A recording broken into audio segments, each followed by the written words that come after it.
Hello Salut, Jérémy, ça salut va? Rassem, ça va et toi? Yes, ça va. Donc ce format-là, ça me fait trop plaisir de le démarrer avec toi Jérémy. On va commencer, c'est le début d'une série de vidéos où on va analyser des vrais entrepreneurs, leurs chiffres, leurs coûts, combien ils gagnent, combien ils paient d'impôts, comment ils se payent. Donc aujourd'hui, on a choisi un freelance, parce qu'on a beaucoup de clients freelance chez Legal Place, qui a 42 ans. Qui est freelance en quoi, Jérémy? Tu fais quoi? En fait, il est spécialisé dans tout ce qui est CRM et implémentation d'outils pour créer des systèmes d'information assez performants dans les entreprises. Ok, donc ça doit être un qui intègre des outils CRM type Salesforce ou autre. On va voir de toute Ouais. façon sur les factures. Et qui fait combien de chiffres annuels là? Bah là, ce À qu'on peu a vu, près. c'est que depuis janvier, il a commencé vraiment fin janvier. Il a un chiffre d'affaires là, cumulé à aujourd'hui de 336 000 euros. Ok, Il a wow, eu, en fait, beau ça a chiffre mis ça. du temps un peu à décoller, mais il a consolidé, on verra après, mais au printemps, il a commencé à avoir deux gros clients, Nice. dont un en Belgique, et c'est ce qui Ok, lui a permis de monter très vite. on va regarder ça. Donc c'est un freelance, il a 42 ans, il est spécialisé dans les CRM et il s'est lancé en janvier. Il fait déjà un très beau chiffre. On va décortiquer un peu ça. Donc on est quoi? On est en octobre là déjà, donc il y a 10 mois d'activité presque. C'est ça. Euh, et bon, ça fait partie des bons freelances. Je ne vais Ouais, pas te cacher. là, on est sur le premium, hein. Ouais, on est sur du freelance qui touche bien, donc on va voir peut-être les TGM après.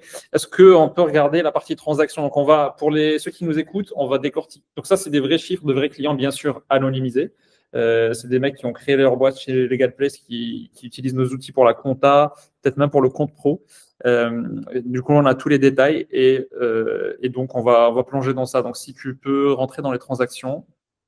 Donc on va filtrer sur la partie chiffre d'affaires au début et Ouais. ensuite on rentrera plus sur les coûts. Donc là, ouais, donc on filtre sur les chiffres pour voir un peu comment il a démarré. C'est intéressant de voir la montée en charge d'un gars qui commence en freelance. Donc, ouais, on remonte dans l'historique. Euh, petite précision quand même sur la partie TVA pour les gens qui nous regardent. Nous, on raisonne, enfin, pas nous, mais tous les entrepreneurs raisonnent toujours, et il faut, en hors taxe. Donc là, vous voyez 20% sur l'écran sur la partie TVA parce que c'est une prestation à 20% classique. Mais donc lui, c'est une SAS. Jérémy, c'est ça? C'est une SASU.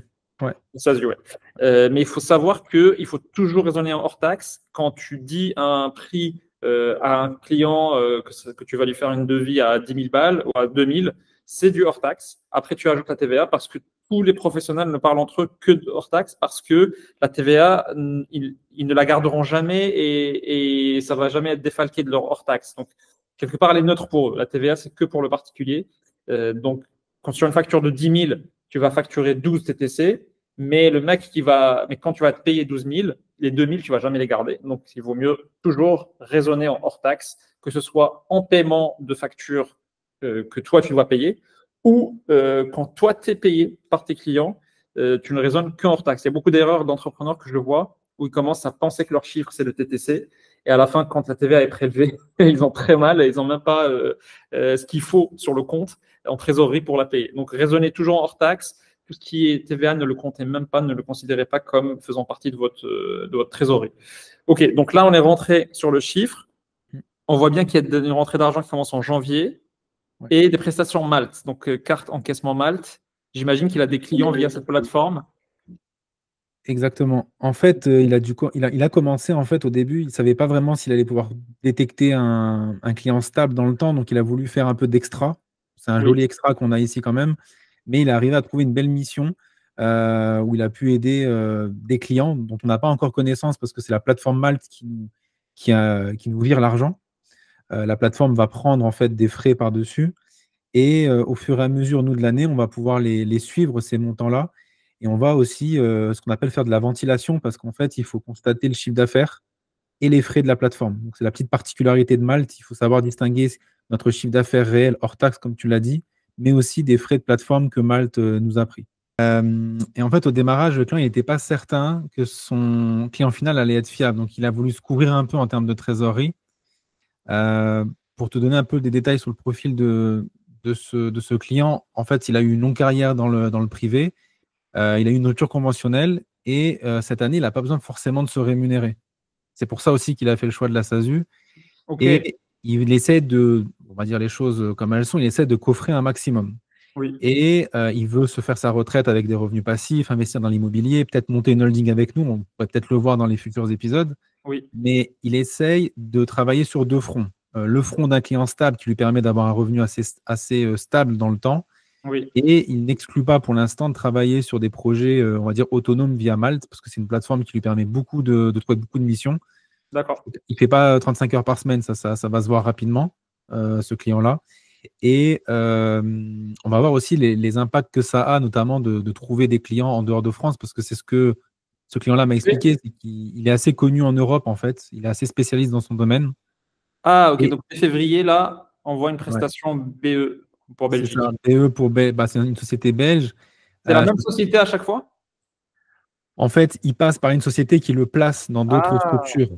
ok. Donc, il facture une seule boîte en Belgique et cette boîte-là, en fait, le propose dans des missions diverses dans le Benelux. Mais j'ai vu aussi que derrière, in fine, des fois, il y avait des clients allemands, luxembourgeois, il y a de tout, quoi. Mais Donc, lui, il il encaisse de belles facture factures, là. Il fait 20 000, ouais, 25 000 par mois ouais, de factures. Mais ça, c'est du TTC parce que c'est l'encaissé.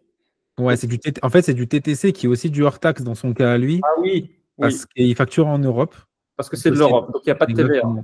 Ouais. Et ça, c'est assez bien. Il a été assez bien aiguillé au démarrage parce que dans notre outil, quand tu crées tes factures, tu peux préciser où est-ce que ton client est localisé et tu es automatiquement guidé sur la facturation à 0% parce que tu factures en ce que les comptables appellent l'auto-liquidation de TVA. Liquidation, ouais. Ouais. Ok. Donc, ça veut dire que là, il se fait un TJM, s'il travaille, je ne sais pas, 20 jours par mois, Bah, 20 jours. quasiment, c'est plus de 1000 euros par jour. Oui, 1000 et quelques euros par jour. Hein. Ouais, un peu plus, mais ouais, un peu plus, mais ouais, c'est un peu plus que ça. Moi, je sais qu'il travaille en général 20 jours par mois. Il essaie de Oui, jamais travailler plus de 20 jours par mois. Il a quasiment 1002 oui, de tarifs journaliers, quoi. c'est beau. Et donc, C'est qu'est-ce que vraiment ça pas va mal. lui faire 1200 donc, le mec a un client, enfin, a plusieurs clients et il a un intermédiaire entre les deux. Mm. Il est complètement booké parce que je pense qu'il travaille toute l'année. Ouais, là, il est plein. Ouais. Et donc, ça lui permet de générer ça. Et pour l'instant, il laisse l'argent dans la boîte. C'est On va ça. le voir après. Ouais. Comment il s'est rémunéré? Il n'a pas fait de salaire encore Non, parce non, qu'il non. est en chômage. Ouais, pas de salaire parce qu'il est au Oui. chômage. Sa stratégie, c'est la suivante. Il a un bilan au 31 décembre 2024. Il Oui. souhaite attendre ce premier bilan pour avoir une vraie visibilité au niveau de sa trésorerie. Et décider de ce qu'il va faire Mm. du cash. Exactement. Donc lui, il a une Exactement. idée, c'est potentiellement créer une holding pour investir dans l'immobilier. Ouais, L'idée, c'est que l'argent qui reste donc au lieu de se rémunérer de cet argent-là, il va se rémunérer que ce qui est nécessaire pour lui, certainement. ouais, exactement. Un salaire peut-être ou des dividendes. Ah, On va voir après. ouais, Et sachant que c'est pas la même taxation. Si tu fais un salaire, c'est sûr qu'il y a plus de frottement, tu vas perdre un peu plus, mais avec les charges, etc. Mais derrière, tu as toute la protection qui vient avec le salaire. c'est ça. Tu cotises quand tu es président, tu cotises pas pour le chômage. Mais tu Non, cotises. jamais. Jamais. Peu importe les formes, tu cotises jamais Oui, pour mais le chômage. qu'est-ce que tu as comme protection? Tu as la sécurité sociale, En fait, dans tous les cas, tu as la couverture médicale classique de la Oui, sécurité sociale, tu as la prévoyance en cas de problèmes, on va dire, médicaux du dirigeant, et surtout la retraite, notamment quand tu cotises en SASU, tu cotises plus, et donc tu as la des retraite. trimestres un peu plus pleins.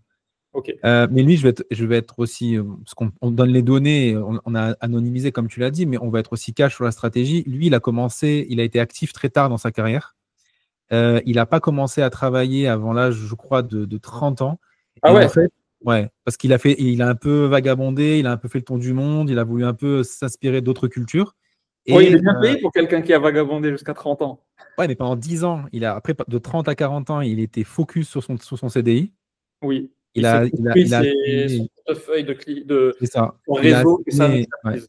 Après, tout ce qui est IA et tout ce qui est donc par rapport à son CRM et notamment Salesforce qu'il utilise, il a vraiment des compétences très, très spécifiques et c'est ce qui fait la rareté sur le marché. Et il me l'a dit clairement, il ne pense pas rentrer dans un modèle de rémunération, c'est-à-dire qu'il va être dans un modèle où, comme tu l'as dit, il va créer une holding, il va mettre de l'immobilier dans une SCI qu'il aura Oui. en dessous de sa holding et il va essayer de tourner en général avec des dividendes. Donc lui, pour vivre, il sortira des dividendes, peut-être flat tax selon ce que le gouvernement va nous laisser ou pas, cette flat tax. Mais on parle d'un flat tax qui restera la même en dessous de 250 000 l'année, donc c'est largement suffisant pour vivre. Ouais. Donc potentiellement, il va bénéficier encore de cette magnifique dispositif, ce magnifique dispositif qui est la flat tax, qui paye que 30% entre guillemets par rapport à un salaire où il va payer beaucoup plus, quasiment la moitié. Ouais. Mais derrière, il n'aura pas les protections, mais il n'est pas bien placé pour avoir de bonnes protections, lui, parce qu'il a commencé tard, dans tous les cas. C'est ça. Et en fait, sa logique, c'est de faire travailler, de faire, en fait, d'activer un effet de levier financement au niveau de sa SCI. Donc, le reste, pour expliquer aux gens, tout ce qui reste après le fait qu'il se paye en dividende, ça sera à placer dans des trucs soit immobilier, soit. Alors, il y a plein de scénarios chez les gens. On va peut-être voir d'autres cas plus tard dans d'autres. Le chômage, en fait, actuellement, il a un chômage qui est suffisant pour survivre ou pour vivre, on va dire, pendant au moins 2 ans. Oui. Ça veut dire qu'à la clôture de son premier exercice en 2024, il aura de quoi investir. Il me l'a dit, après l'impôt sur les sociétés, 100% de ce qui restera sera injecté dans une SCI. Il va donc pouvoir acheter un premier bien immobilier dans sa SCI en cash. Wow. Cash. Ce qui va lui permettre, en fait, dans la foulée, de pouvoir demander à une banque de financer un autre bien et rapidement d'avoir 2 biens dans la même SCI, un autofinancé avec du cash et l'autre financé par de l'emprunt bancaire. Donc, avec 1 an de freelancing. Avec 1 an de très bon freelancing, il va pouvoir. Après, on n'est pas dans la région parisienne, il va être autour de Dijon. C'est une région qui marche assez bien en termes d'immobilier. Et il m'a dit, là, avec le budget environ 220-230 000, il va pouvoir avoir un bon appartement rentable au niveau Airbnb. Waouh, magnifique. Et ça veut dire que pour d'autres personnes qui n'ont pas ce TJM, c'est peut-être pas en 12 mois qu'ils auraient fait ça, mais potentiellement en 18, 20 mois, par exemple. Ouais. En général, sur 24 mois, on peut se permettre, c'est assez ambitieux, mais de faire une acquisition immobilière cash en 18-24 mois. Et il y a des gens qui se disent, mais pourquoi faire une acquisition cash alors que tu peux faire crédit? Parce que le but, c'est justement de l'utiliser comme levier et avoir un crédit pour un autre bien, parce que tu as déjà un bien qui tourne, qui a un premier bilan, qui est positif. Donc, tu montres ça à un banquier, tu dis, voilà ma structure, je fais de l'investissement. Je sais le faire. Je me mets à la place de ce consultant-là, on va dire, en juin 2025. Il aura eu son bilan. Les experts comptables de ComptaPlace lui auront permis d'obtenir les dividendes et on lui montrera la holding et la SCI. Il va aller chez un banquier avec, en face du banquier, 3 structures, une société opérationnelle où il est consultant, une holding et une SCI. Et dans la SCI, il y aura déjà un bien immobilier qui aura été acquis. Et donc, en face du banquier, il n'y a que des garanties et que du cautionnement qui est safe, en fait. C'est vraiment sécurisé. Je vais l'expliquer à l'audience parce qu'on verra ça plus en détail dans d'autres épisodes, mais la SCI, c'est que ce mec-là, l'argent reste dans la boîte. Donc, ce n'est pas son argent perso, c'est celui de sa boîte. Et il faut bien distinguer toujours les deux parce que dès que ça sort, ça devient perso, c'est taxé. Donc, tant que ça reste dans la boîte, tu peux quand même l'utiliser pour faire l'investissement immobilier qui t'appartiendra, mais via des structures et pas en nom propre. Et pour faire ça, il faut un véhicule, qui est une société immobilière, qui s'appelle une SCI, qui elle-même est possédée par ta boîte. Donc l'argent reste toujours dans la boîte, mais ce véhicule permet à la société d'investir dans un truc immobilier en nom de la boîte elle-même. Mais comme elle t'appartient à 100%, comme on l'a dit depuis le début, cette boîte c'est à 100% à lui. Du coup, ça lui appartient indirectement, c'est toujours à lui. Et derrière, il peut continuer à accumuler d'autres biens immobiliers jusqu'à, je pense, se faire sa retraite, entre guillemets, donc son parc immobilier personnel où il aura une rente. Et peut-être, Jérémy, on peut passer sur la partie coûts cette fois-ci, parce que c'est un freelance, mais il a quand même des coûts. Ouais. En fait, c'est des coûts de la société, pas pour vivre. En fait, ce qui est intéressant à regarder chez des consultants, donc déjà sur le tableau de bord, on a une vue d'ensemble des frais que représentent en fait les différentes dépenses de l'année. Donc là, ici, on peut se poser la question, mais on verra que c'est assez logique. Il dépense pas mal dans son matériel informatique et dans ce qu'il met en place auprès de ses clients finaux. Donc, c'est indirectement refacturé. Donc, l'analyse de la marge, elle sera aussi intéressante. Ici, on peut se rendre compte que 47% des dépenses de l'année ont été représentées par, on va dire, la grande famille des matériels informatiques. Se cache aussi à l'intérieur des licences qui sont revendues. Il y a pas mal de déplacements. Des loyers, bon, ça, c'est pour les parties où, en fait, de temps en temps, il doit louer lorsqu'il est en déplacement clientèle des appartements. Un bureau, par exemple. Un bureau, par exemple. Et un peu publicité référencement, c'est surtout, on pourra le voir dans les transactions, il a pris un compte pro LinkedIn Pourquoi? Notamment parce que son modèle aussi, c'est de commencer à sous-traiter, de prendre de nouvelles missions et de sous-traiter à des personnes qui ont qui ont le profil pour pouvoir apprendre une partie des missions. Et en faisant ça, il va pouvoir en fait avoir encore une fois un effet multiplicateur parce que plus de missions, de la sous-traitance, et il va réaliser de la marge sur les missions qu'il va sous-traiter. Ok, très clair. Donc Et il est assez ambitieux et je pense que sur le deuxième exercice, si cette année on termine, parce que pour l'instant, on l'a vu tout à l'heure, on est sur un résultat projeté de 309 000 euros. À fin décembre, on pourrait frôler les 400 000 si on performe bien sur les 3 derniers mois. Et je pense qu'en deuxième année, imaginer le million, c'est pas irréalisable ah ouais? si Comment il ferait? il arriverait à prendre des missions nouvelles, parce qu'actuellement, il refuse des missions. Et là, il s'est mis depuis l'été à rechercher d'autres profils comme le sien, un peu atypiques, Ah, qui faire la sont un peu sous-traitance. juniors, Mode un peu agence, quoi. un peu en agence, sur des profils juniors qui n'ont pas encore le courage, la capacité ou l'ambition Ou les de clients. devenir indépendants. Oui, Et lui, il vient créer ce petit déblocage dans leur esprit pour entreprendre, oui, pour créer leur structure eux aussi, et pour prendre des missions où leurs TGM seront bien plus intéressants que leur salaire actuel en CDI, il faut le dire. oui, oui.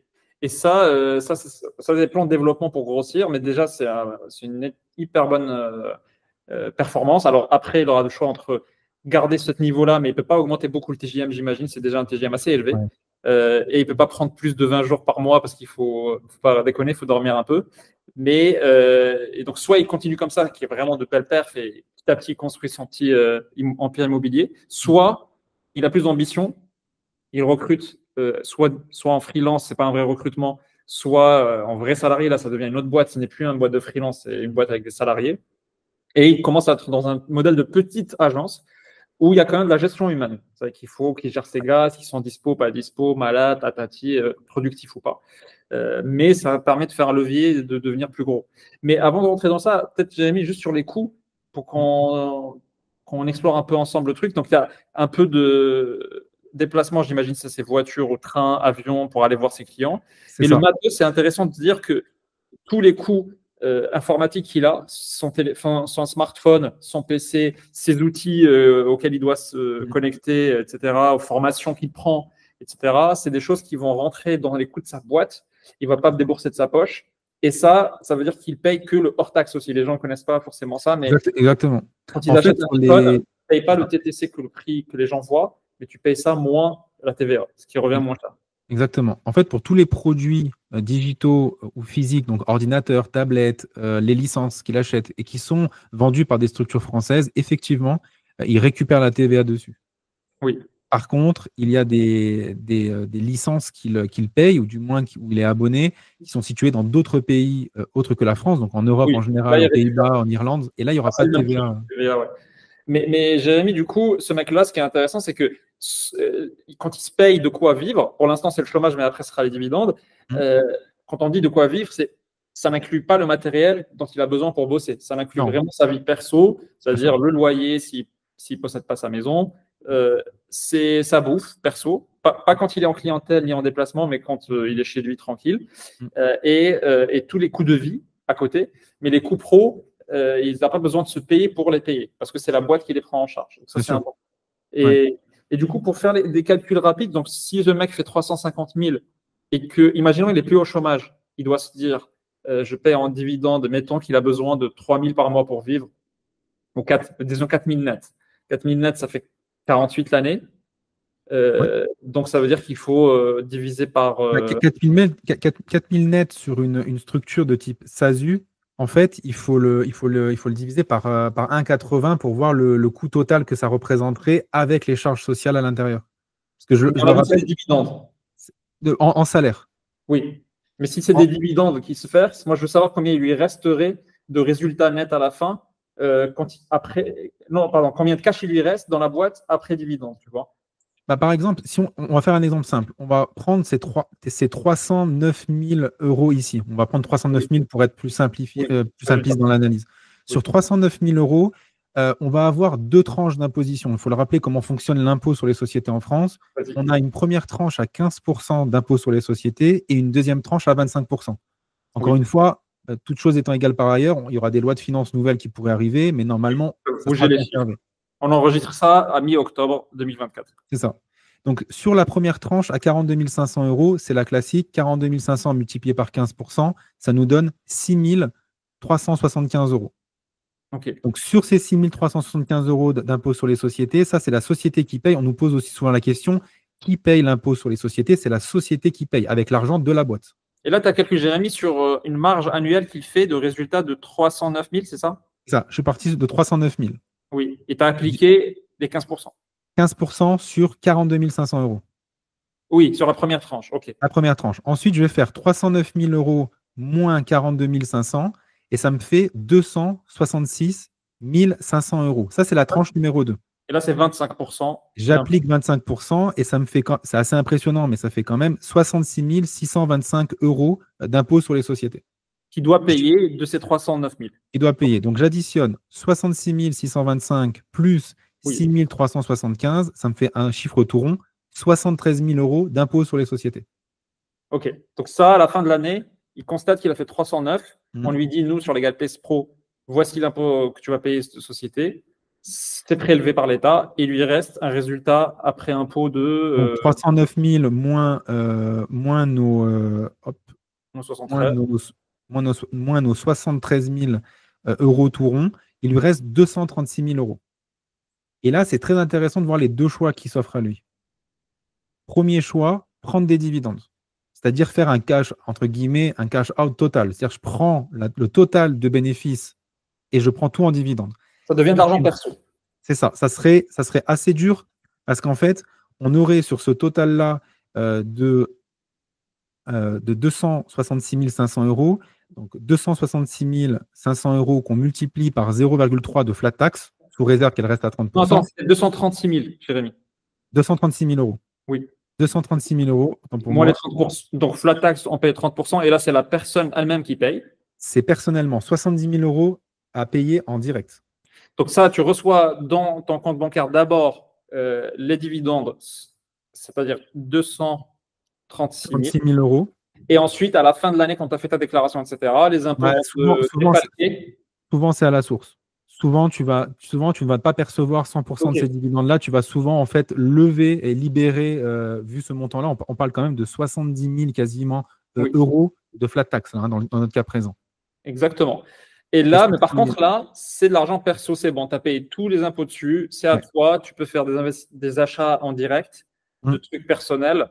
Je sais pas, il y en a qui achètent une bague, je sais pas, il y en a qui des trucs de consommation, quoi. Et tu peux même faire des investissements immobiliers en perso aussi, utiliser ça comme apport ou acheter directement. Mais le plus intéressant, c'est que tu ne prennes en dividende que ce qui t'intéresse pour vivre et faire tes achats perso et garder ce que tu vas investir en immobilier dans la boîte. Parce que du coup, la flat tax, tu la payeras que sur une partie seulement et l'essentiel reste dans ta boîte. Donc lui, par exemple, sur 236 000, on pourrait dire qu'il peut sortir 60. Comme ça, après flat tax, il lui reste de quoi vivre avec quelques milliers par mois. Et il lui reste 170, par exemple, dans sa boîte, qui peut être un appart en dehors de Paris ou un apport pour un gros truc, quoi. C'est ça. Après, ça, c'est ce qu'on appelle la stratégie mixte, c'est-à-dire qu'on va prendre un peu de dividendes, mais pas tout, parce qu'on se rend compte qu'il y a beaucoup qui, entre guillemets, perdu ou qui part dans les airs. Là, on parle de 70 000 euros qui partent dans les airs. Oui. Si on fait un autre exemple, de garder cet argent à 100% dans la société, bon, bah, l'exemple, il est simple, il n'y a pas de flat tax, il n'y a pas d'impôt, et c'est la société qui a un budget de 236 000 euros pour acheter un bien immobilier. Mais ça, c'est dans la logique d'investissement. Et si on crée une holding, une SCI, on le verra dans un autre épisode, la fiscalité est plus légère, on n'est pas à 30% sur ces dividendes-là. Il y a une autre fiscalité, on peut le dire dès maintenant, c'est 5% à réintégrer, mais c'est bien plus faible. Ce qui est intéressant à avoir en tête, c'est combien à la fin je dispose pour acheter, soit à titre personnel, soit à titre entreprise. Et dans cet exemple-là, sortir tout en dividende, sincèrement, ça serait très, très, très coûteux. Oui, oui. Sauf s'il y a une très bonne raison de le faire, à savoir le mec, je sais pas, il veut acheter des trucs hyper perso, c'est un collectionneur de je sais pas quoi, et tu peux pas l'acheter via une entreprise, c'est ça? Il y a beaucoup de choses que tu peux acheter via entreprise en vrai. On peut. Pour l'immobilier, on peut. Par contre, il faut que ça soit du locatif pour tiers. Oui. Jamais pour soi-même. C'est pas la résidence principale. Exactement. Oui. Ok, très clair. Donc, c'est un très bel exemple, ça, parce que ça permet d'illustrer pour des gens qui n'ont pas encore lancé leur freelance, sachant qu'on peut très bien faire du freelancing à côté pour s'essayer un peu avant de quitter son boulot, d'activer le chômage, etc. Le choix de ce mec-là, c'était pas de faire une micro-entreprise, parce que déjà, il pète les plafonds de très loin, mais aussi parce qu'il ne veut pas perdre le chômage. C'est ça. Donc, dans tous les cas, même s'il faisait que 70 ou 60, il aurait fait ça pour garder le chômage. Il se trouve qu'il a bien réussi, que dès la première année, il est sur des chiffres très, très forts. Donc, et donc, on a expliqué là, via un exemple très concret, les choix qu'on avait d'utilisation de cet argent-là entre se payer et investir. Et je pense qu'on aura d'autres exemples après peut-être de gens un peu plus jeunes qui ont des TGM plus faibles et voir un peu leur marge de manœuvre et ce qu'ils font avec leur cash. Parce qu'il y a plein d'autres exemples. Ouais, il y a plein d'exemples. Des fois, il y a des jeunes qui n'ont pas de chômage, qui n'ont pas de couverture et au contraire qui ont un vrai besoin de se financer la première année avec voilà, se financer à titre personnel avec la société. Et eux, ils partiront, il faut le dire, sur une URL pour sortir du cash en cours d'année. Il y en a Parce qui que vont se marier, donc ils ont des coûts. Il y en a qui veulent investir dans des actions cette fois-ci et pas du tout dans de l'immobilier, qui peut avoir des rendements encore plus forts mais un peu plus risqués. Mais on verra ça dans d'autres épisodes. Très cool en tout cas. Merci Jérémy. pas de souci. Et on se revoit pour une autre session d'analyse. Avec plaisir. Thanks. Ciao, Wassem.